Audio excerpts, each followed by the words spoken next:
Good morning बच्चों। आज की इस वीडियो में हम करेंगे कुछ न्यूमेरिकल क्वेश्चंस जो कि राष्ट्रीय आय से संबंधित होंगे और जिनमें आय विधि का प्रयोग ज़्यादातर होगा। तो पहला क्वेश्चन हमारे पास है बच्चों, निम्न आंकड़ों की सहायता से राष्ट्रीय आय ज्ञात कीजिए। निम्नलिखित या निम्न आंकड़ों की सहायता से राष्ट्रीय आय ज्ञात कीजिए। तो यहाँ पर मदें दे रखी हैं, किराया तथा रॉयल्टी 15 करोड़ रुपए, वेतन तथा मजदूरी 700 करोड़ रुपीज़, विदेशों से निवल कारक आय -10 करोड़ रुपीज़ और सामाजिक सुरक्षा योजनाओं में मालिकों का अंशदान 50 करोड़ रुपीज़ और परिचालन अधिशेष 60 करोड़ रुपीज़। यहाँ पर हमने क्या देखना है कि राष्ट्रीय आय निकालनी है। हमने राष्ट्रीय आय निकालनी है। तो राष्ट्रीय आय निकालने के लिए सबसे पहले हमें क्या करना होता है, वेतन तथा मजदूरी। हम क्या लेंगे, वेतन तथा मजदूरी। हम लेते हैं कर्मचारियों का पारिश्रमिक। वेतन तथा मजदूरी यहाँ पर लेते हैं, लेकिन यहाँ कर्मचारियों का पारिश्रमिक नहीं है तो हम सबसे पहले लेंगे 2, वेतन तथा मजदूरी। यहाँ पर लिखेंगे 2। क्या लिखेंगे, सबसे पहले राष्ट्रीय आय लिख लेते हैं। राष्ट्रीय आय, राष्ट्रीय आय इक्वल टू, यहाँ पर दूसरा पेन लेना पड़ेगा। राष्ट्रीय आय बराबर है, यहाँ पर हम लेंगे सबसे पहले 2 नंबर वेतन तथा मजदूरी। इसके बाद लेंगे सामाजिक सुरक्षा योजनाओं में मालिकों का अंशदान।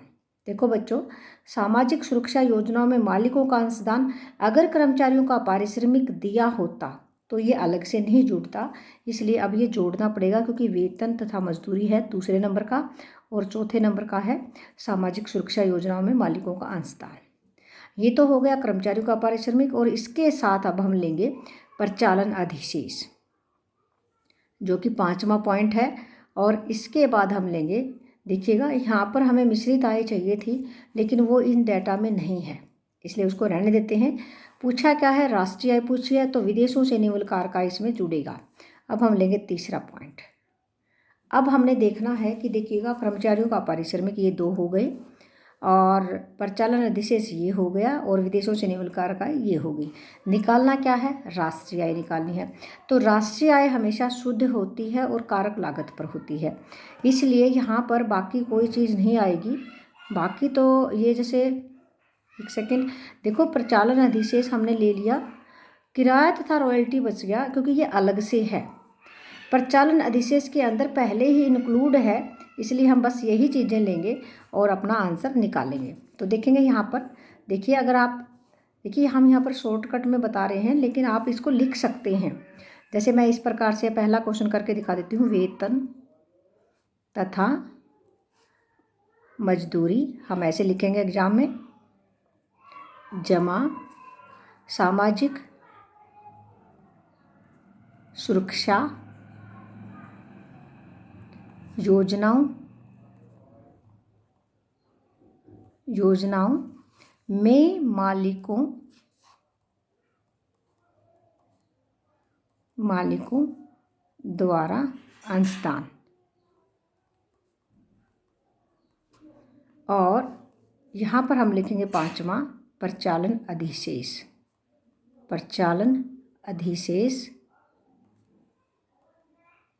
जमा तीसरा विदेशों से निवल कारक आय, विदेशों से निवल कारक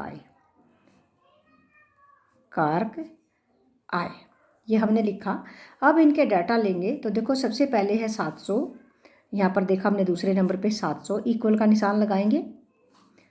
700 जमा 50 सामाजिक सुरक्षा योजनाओं में, ये देखिएगा यहाँ पर 50 है, जमा 60 जमा विदेशों से निवल कारक आय माइनस में है, इसको हम माइनस में ही लिखेंगे, ब्रैकेट के अंदर लिख लेंगे। अब इक्वल करके हम क्या करेंगे, इनको हमने जोड़ा तो ये आ गया 810 -10, हमारा आ गया 800, आंसर आ गया 800। लेकिन 800 के आगे हम रुपीज़ लिखेंगे और करोड़ लिखेंगे। देखिए यहाँ पर करोड़ रुपीज़ है, यहाँ पर अगर लाख होता तो हम लाख लिखते, रुपीज़ होता तो रुपीज़ लिखते, ये रुपीज़ 800 करोड़। तो बच्चों इस प्रकार से हमारा सवाल हो गया है। नेक्स्ट क्वेश्चन हमारा है, नेक्स्ट क्वेश्चन आपके सामने आ रहा है बच्चों। तो ये देखेंगे नेक्स्ट क्वेश्चन क्या है। निम्न आंकड़ों से बाजार भावों पर सकल देशीय अर्थात बाजार कीमत पर सकल घरेलू उत्पाद ज्ञात करना है। हमने क्या ज्ञात करना, सकल घरेलू उत्पाद ज्ञात करेंगे। ये कैसे निकालेंगे देखिएगा, निम्नलिखित आंकड़ों की सहायता से। हमने तरीका वही अपनाना है, कर्मचारियों का पारिश्रमिक। यहाँ हम लिखेंगे बाजार कीमत पर सकल घरेलू उत्पाद। पहले हम लिख लेंगे बाजार कीमत पर सकल घरेलू उत्पाद इक्वल टू, बराबर का निशान लगाएंगे। इसमें हम 1 नंबर यानी कि क्योंकि कर्मचारियों का पारिश्रमिक लेंगे और साथ में लेंगे प्रचालन अधिशेष। 1 के बाद हम लेंगे यहाँ पर देखो स्वरोजगार प्राप्त व्यक्तियों की मिश्रित आय, ये भी हमने शामिल करना होता है, प्रचालन अधिशेष भी हमने शामिल करना होता है। क्योंकि देखो 3 चीज़ें बहुत ज़रूरी है, कर्मचारियों का पारिश्रमिक, प्रचालन अधिशेष और मिश्रित आय। तो 1 2 3 हम तीनों ही लगातार ले लेते हैं। तीसरा हमने लिया। अब हम करेंगे अब हमने क्या लेना है, ये तीनों चीज़ें होगी शामिल। और पूछा क्या है, बाजार कीमत पर सकल भी है। सकल है तो हमें स्थायी पूंजी का उपभोग भी जोड़ना पड़ेगा जमा में 4th, और फिर पूछा बाजार कीमत पर, फिर हमें 5th भी जोड़ना पड़ेगा क्योंकि ये भी लेना पड़ेगा शुद्ध अप्रत्यक्ष कर, क्योंकि बाजार कीमत पर है। और अब इसने पूछा घरेलू उत्पाद यानी कि देशीय उत्पाद पूछा, इसलिए विदेशों से निवल कारक हम इसमें नहीं जोड़ेंगे। तो अब हम इसके डाटा लिखेंगे, इक्वल का निशान लगाएंगे। तो डाटा किस प्रकार से है अब हम देख रहे हैं यहाँ पर। सबसे पहले 700 पहले नंबर पे, क्योंकि फिर इसके बाद 200 है, जमा में 500, जमा 50, और यहाँ पर आ गया 120। अब इक्वल करेंगे तो रुपीज़ कितना आ गया। अब हम देखेंगे यहाँ पर करोड़ रुपीज़ है, तो इसका टोटल 700, 200, 900, 500, 1450, 1550, 1570। यहाँ पर आंसर आ गया हमारा 1570 करोड़। तो इस प्रकार से सेकंड क्वेश्चन भी हमारा क्लियर हो गया है। नेक्स्ट क्वेश्चन हमारा है बच्चों आपके सामने आ रहा है। तीसरा क्वेश्चन हम करेंगे, ये इस प्रकार से है, देखेंगे। तीसरा क्वेश्चन देखेंगे, निम्न आंकड़ों से एनडीपी का आंकलन करें। निम्न आंकड़ों से एनडीपी का आंकलन करें। Net domestic product at MP, net domestic product at MP, यहाँ लिख लेंगे हम आंसर में। इसका जो आंसर है NDP at MP, net domestic product at MP. ये कैसे निकलेगा देखते हैं। इसमें भी देखो डोमेस्टिक है, घरेलू है, इसलिए हम विदेशों से निवल कारक आए तो लेंगे नहीं, तो इसलिए एट मार्केट प्राइस भी है और नेट भी है। तो सबसे पहले कर्मचारियों का पारिश्रमिक 1 नंबर लेंगे, फिर इसके बाद प्रचालन अधिशेष ये भी लेंगे दूसरा, इसके बाद है मिश्रित आय, तीसरा पॉइंट हमने लिया, और इसके बाद है देखो विदेशों से निवल कारक है, ये हम नहीं लेंगे, और स्थायी पूंजी का उपभोग नहीं लेंगे क्योंकि शुद्ध पूछा है। इसके बाद हम लेंगे निवल अप्रत्यक्ष कर क्योंकि एमपी पर पूछा है, और ये लेंगे छठा पॉइंट। देखो बाजार कीमत पर पूछा है तो हम लेंगे निवल अप्रत्यक्ष कर। देखिएगा सामाजिक सुरक्षा में मालिकों का अंशदान ये हम नहीं लेंगे क्योंकि कर्मचारियों का जो पारिश्रमिक होता है उसमें ये चीज़ पहले ही इंक्लूड होती है। तो अब हम देखेंगे, पहला पॉइंट है, पहले पे है 20,000, हमने लिखा 20,000 जमा 17,200 जमा 2,800 और जमा क्या आ गया ये 3,000। यहाँ पर देखेंगे सामने 3,000। जब हमने इनका टोटल किया तो टोटल आया है हमारा देखो 20,000, और ये हो गया हमारा 800 इसमें जोड़ा, 30, 38, 2 40, 3 43, यानी कि आंसर आ गया हमारा। देखो यहाँ पर करोड़ रुपीज़ है तो हम लिखेंगे रुपीज़ 43,000, और यहाँ लिखेंगे करोड़। ये बिल्कुल ध्यान देंगे, ऐसे ही लिखेंगे। तो ये हमारा सम्स हो गया है, तीसरा सम्स हमारा हो गया बच्चों, ये आपको क्लियर हो गया होगा। नेक्स्ट क्वेश्चन हमारा है, आपके सामने आ रहा है, निम्न आंकड़ों से राष्ट्रीय आय का आंकलन करें। इसको हम देखेंगे, निम्न आंकड़ों से राष्ट्रीय आय का आंकलन करें। देखो बच्चों, जब भी राष्ट्रीय आय पूछी है, राष्ट्रीय आय पूछी जाती है तो उसके बारे में एक ध्यान दे लें कि जो राष्ट्रीय आय होती है हमेशा शुद्ध होती है और कारक लागत पर होती है। कारक लागत पर होती है, फैक्टर कॉस्ट होती है, शुद्ध होती है। तो इसमें हम क्या करेंगे, जो फोर्थ क्वेश्चन है, तो इसमें कर्मचारियों का पारिश्रमिक 1 नंबर को जोड़ेंगे, जमा में प्रचालन अधिशेष इसको भी जोड़ेंगे, जमा में मिश्रित आय इसको भी जोड़ेंगे। इसके बाद है, देखो राष्ट्रीय आय पूछे तो विदेशों से निवल कारक आय भी हम जोड़ेंगे। तो विदेशों से निवल कारक आय, क्योंकि राष्ट्रीय आय इसने पूछी है, ये हमारा हो गया 4th नंबर का।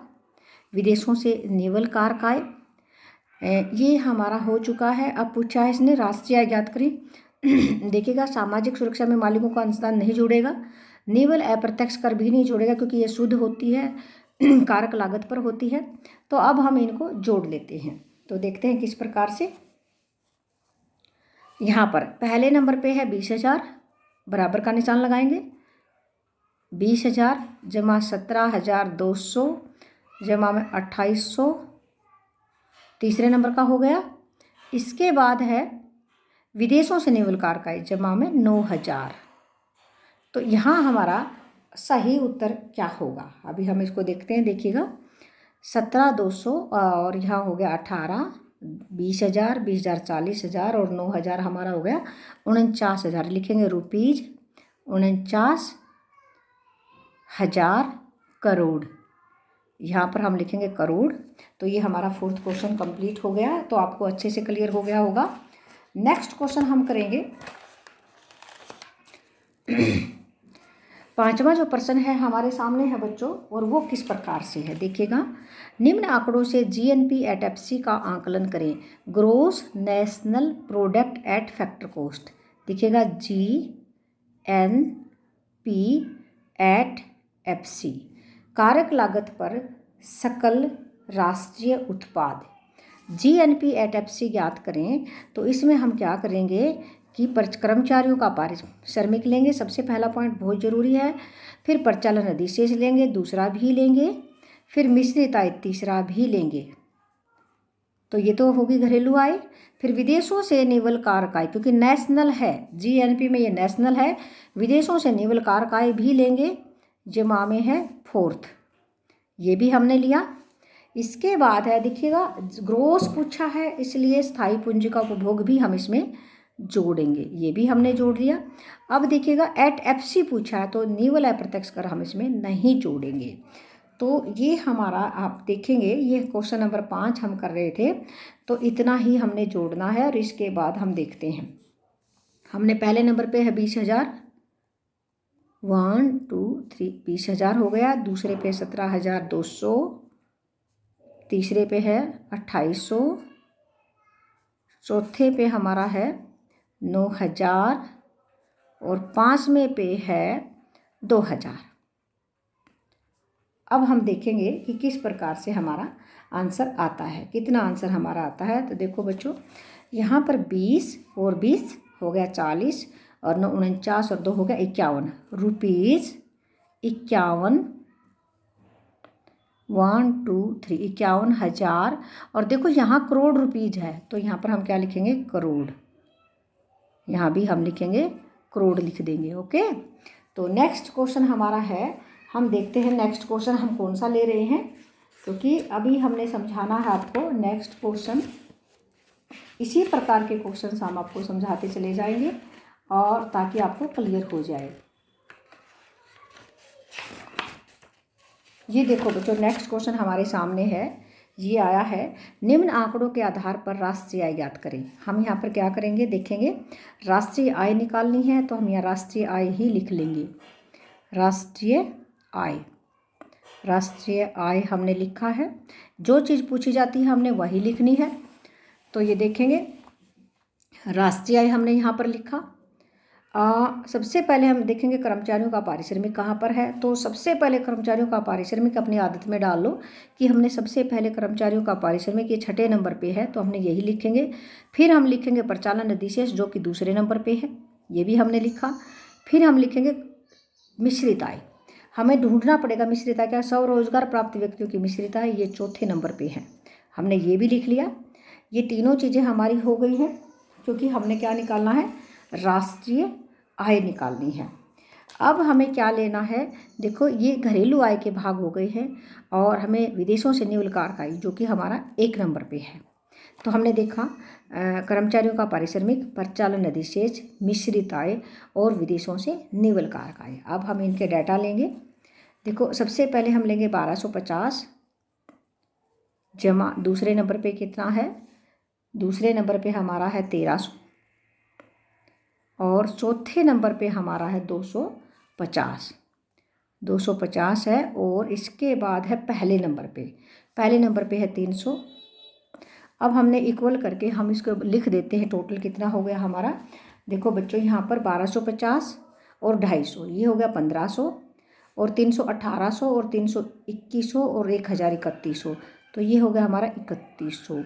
लेकिन यहाँ क्या है, करोड़, तो हम यहाँ लिखेंगे करोड़, ये ज़रूर लिखना है, इकाई में ज़रूर लिखते हैं। और ये क्या है, रुपीज़, आगे हम रुपीज़ का साइन कर लेंगे, निशान लगा देंगे। तो ये इस प्रकार से हमारा 3100 रुपये आंसर आ गया है। नेक्स्ट क्वेश्चन हम देखेंगे, ये इस प्रकार से क्लियर हो रहे हैं। नेक्स्ट क्वेश्चन है हमारे सामने। तो देखो बच्चों, ये जो नेक्स्ट क्वेश्चन है ये क्या है, निम्न आंकड़ों के आधार पर राष्ट्रीय आय ज्ञात कीजिए। हमें राष्ट्रीय आय निकालनी है, तो हम यहाँ क्या लिख लेंगे, राष्ट्रीय आय लिखेंगे।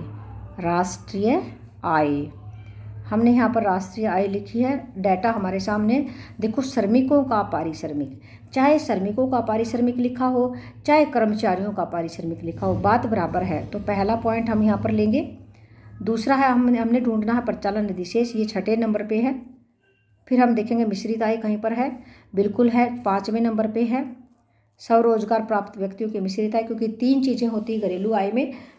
इसके बाद होता है विदेशों से निवलकारक आय, ये है दूसरे नंबर पे। तो बच्चों ये हमने लिखा, तो ये दूसरे नंबर का हमने लिखा। और अब हम इनके डाटा लेंगे। डाटा हमने देखा, पहले नंबर का डाटा है श्रमिकों का पारिश्रमिक, ये हो गया हमारा 2000 और ये यहाँ पर परिचालन अधिशेष है 500 और 5वें नंबर पे है हमारा 1100 और ये दूसरे नंबर पे है 400।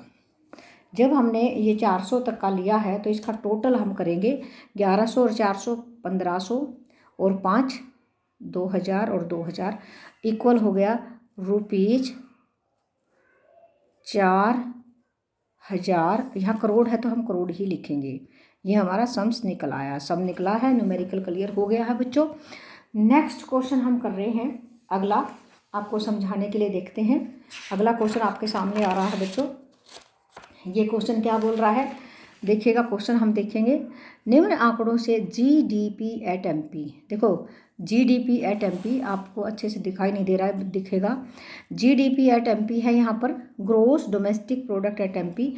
पहला ए पार्ट में हमने क्या निकालना है, जीडीपी एट एमपी निकालना है और बी में NNP at FC. NNP net national product at factor cost, यानी कि कारक लागत पर शुद्ध राष्ट्रीय उत्पाद निकालना है। पहले हम निकालेंगे जीडीपी एट एमपी। तो देखेंगे बच्चों, घरेलू, इसमें विदेशों से निवलकारक आय नहीं आएगी, इसलिए gross domestic product at market price. देखो ग्रोस है तो क्या आएगा, डेप्रिसिएशन भी आएगा, मूल्यह्रास भी आएगा, जिसको हम स्थायी पूंजी का उपभोग भी बोलते हैं। मार्केट प्राइस है तो शुद्ध अप्रत्यक्ष कर भी आएगा। और अब देखते हैं हम कैसे, हमारे डाटा हमारे सामने हैं। तो देखो बच्चों, सबसे पहले है मजदूरी तथा वेतन और सामाजिक सुरक्षा में मालिकों का अंशदान, ये दोनों मिलाकर हो जाता है कर्मचारियों का पारिश्रमिक। तीसरा है हम देखेंगे लाभ, ब्याज और किराया। देखो बच्चों, जो परिचालन अधिशेष होता है उसमें 3 चीज़ें जुड़ती हैं, लगान, लाभ और ब्याज। ये हम तीनों यहाँ से ले लेंगे और रॉयल्टी भी जुड़ती है उसमें। फिर हम ढूंढेंगे यहाँ पर मिश्रित आय, जो कि इसमें नहीं दे रखी है। इसके बाद हमने देखा domestic product at market price है। मार्केट प्राइस है तो शुद्ध अप्रत्यक्ष कर, अगर नहीं है तो अप्रत्यक्ष कर को जोड़ देंगे, आर्थिक सहायता यानी कि अनुदान को घटा देंगे।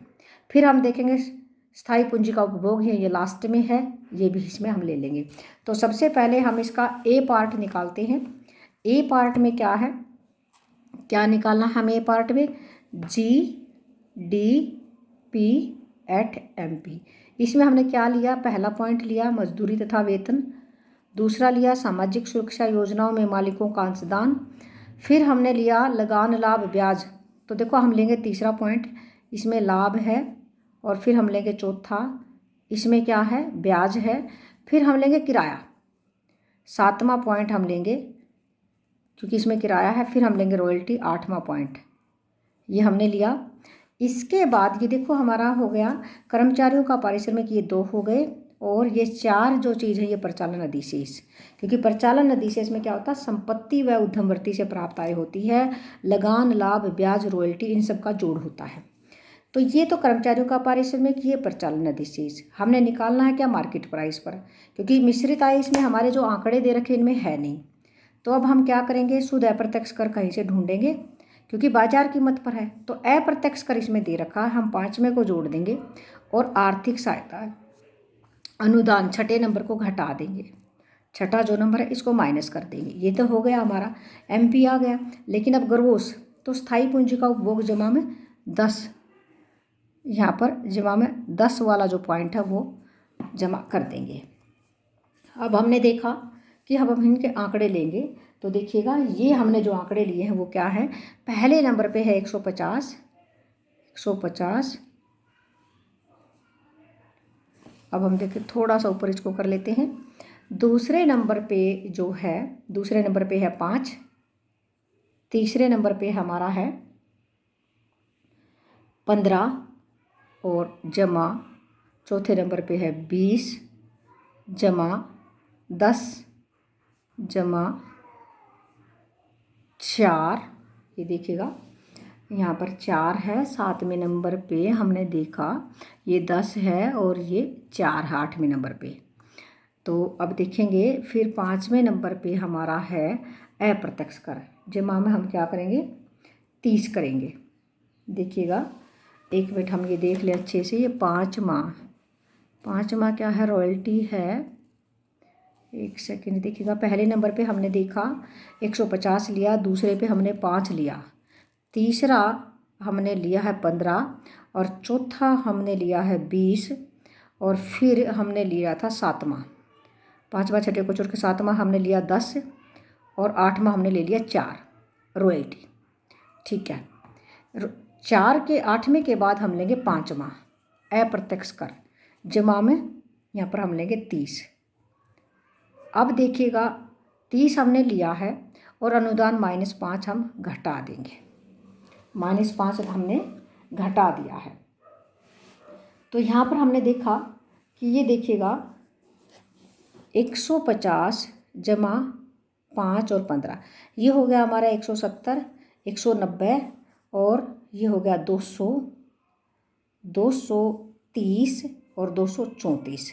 यहाँ पर हमारा एक आंकड़ा बच गया है। देखिएगा दोबारा से हम इसको देखते हैं।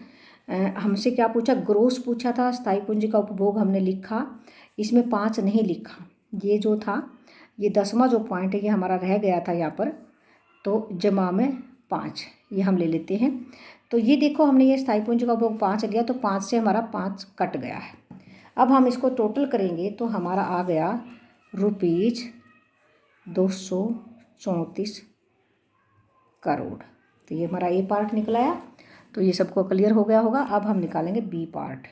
बी पार्ट में हमसे क्या पूछा है कि NNP@FC। देखो इसमें जी पूछा था, डोमेस्टिक पूछा था, यहाँ नेशनल पूछा है। अब ये कैसे निकलेगा ये भी हम देख लेते हैं। ये फैक्टर कॉस्ट पे है, तो इसमें शुद्ध अप्रत्यक्ष कर हम नहीं जोड़ेंगे, ये फैक्टर कॉस्ट पे है। तो इसमें हमने क्या किया, मजदूरी तथा वेतन लेंगे, पहला पॉइंट लेंगे, फिर दूसरा भी लेंगे, इसके बाद हम लेंगे तीसरा पॉइंट, या ध्यान देंगे चौथा पॉइंट भी हम लेंगे, और फिर लेंगे हम 7वां पॉइंट, जैसे हमने पहले लिया था 7वां पॉइंट लिया, और फिर हमने लेंगे 8वां, क्योंकि इसके अंदर वो सभी चीज़ें जो लगान लाभ ब्याज रॉयल्टी सब कुछ लिया हमने। और अब हम लेंगे यहाँ पर, क्योंकि देखो क्वेश्चन क्या पूछा था, NNP@FC। अब विदेशों से प्राप्त निवल कारकाई इसमें हमने लेनी पड़ेगी। तो ये हमारा हो गया 9वां। 9वां पॉइंट हमने इसमें शामिल किया। हमने इसमें FC है इसलिए शुद्ध अप्रत्यक्ष कर को नहीं लिया और ना ही स्थायी पूंजी का उपभोग हमने यहाँ पर लिया है। जब हम इसको जोड़ेंगे तो देखिएगा हमारा क्या आ गया, 150 जमा 5, तीसरे नंबर पे हमारा है 15 जमा 20 जमा 10 और जमा, यहाँ पर हम देखेंगे, देखिएगा हमने लिया पहले नंबर पे 150 हो गया, दूसरे नंबर पे 5 हो गया, तीसरे नंबर पे 15, फिर 20 चौथे नंबर पे, और ये जो 10 है ये है 7वें नंबर पे, 5 में छोटे को छोड़ के 10 7वें नंबर पे, और 8वें नंबर पे हमने 4 लेना है, तो अब हम यहाँ लेंगे 4।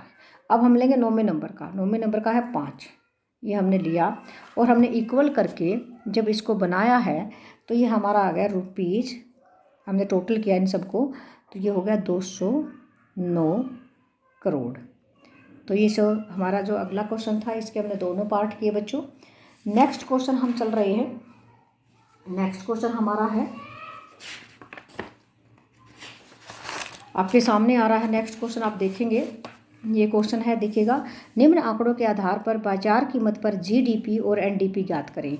तो ग्रोस डोमेस्टिक प्रोडक्ट और नेट डोमेस्टिक प्रोडक्ट, तो GDP हम सबसे पहले निकालेंगे, GDP।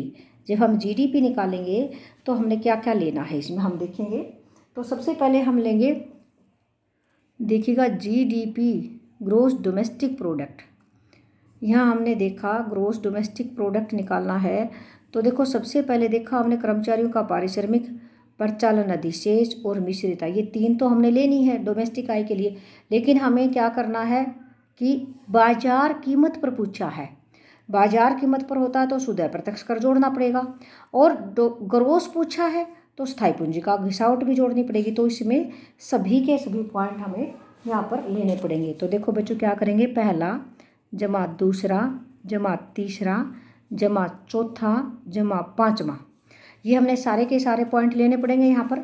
तो अब हमने देखा पहले पॉइंट में 100 जमा 200 और जमा 2000 और जमा 500 और जमा 1500।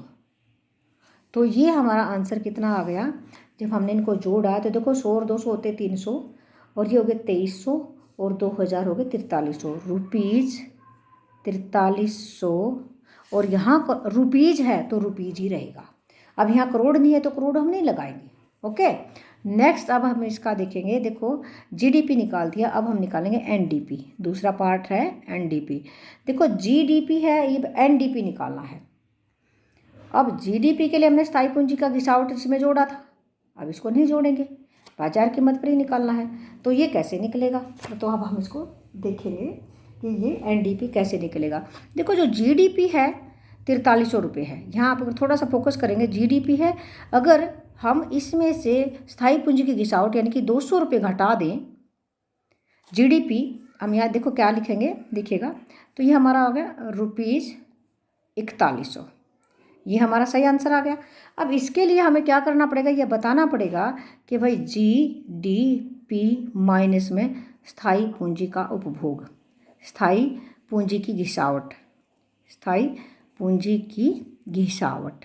तो ये हमारा सवाल क्लियर हो गया, ठीक है ना, ये आप ब्रैकेट में बता सकते हैं, बिल्कुल लिखना पड़ेगा। ओके, नेक्स्ट क्वेश्चन आपके सामने है बच्चों, वो किस प्रकार से ये आप देखेंगे, देखिएगा, शुद्ध घरेलू उत्पाद की गणना करें। शुद्ध होता है नेट, घरेलू होता है डोमेस्टिक, और उत्पाद होता है प्रोडक्ट, NDP की गणना करें। तो देखो इसमें क्या होगा, नेट डोमेस्टिक प्रोडक्ट, इसको शुद्ध घरेलू उत्पाद भी हम लिख सकते हैं यहाँ पर, शुद्ध घरेलू उत्पाद। इसमें क्या है आप देखेंगे, देखो स्वरोजगार व्यक्तियों की मिश्रित आय है, प्रचलन अधिशेष है, कर्मचारियों का पारिश्रमिक है, तो ये तो सभी जुड़ेंगे। तो हम क्या करेंगे, यहाँ हम लिखेंगे मिश्रित आय, लिख लेते हैं मिश्रित आय जमा प्रचालन अधिशेष